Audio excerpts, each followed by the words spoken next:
মুমিনদের ব্যাপারে পুষ্পকোমল। সুবহানাল্লাহ পড়েন। আবার কোরআন বলে ওমা মুহাম্মাদুন ইল্লা রাসূলুন ক্বাদ খালাত মিন ক্বাবলিহির রাসূল। মুহাম্মদ রাসূল ছাড়া অন্য কেউ নন, তার আগে এরকম অনেক রাসূল দুনিয়ায় এসে আবার বিদায় নিয়েছে, ঠিক কি না? তাহলে কোরআন কিন্তু প্রথম পরিচয় দিয়ে দিল, 1 নাম্বার পরিচয় আমার নবীর। 1 নাম্বার পরিচয় জোরে বলেন, 1 নাম্বার পরিচয় তিনি রাসূলুল্লাহ, আল্লাহ রসুল। কিন্তু আমার নবী এত বিনয়ী, এত ভদ্র, এত নম্র, এত শান্ত, এত শিষ্ট, এত হাম্বল। আউট অফ হাম্বলনেস তিনি নিজেকে রাসূল পরিচয় দিতে লজ্জাবোধ করতেন।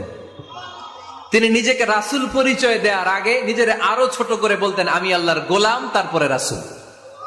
সুবহানাল্লাহ কইতে বললেন না?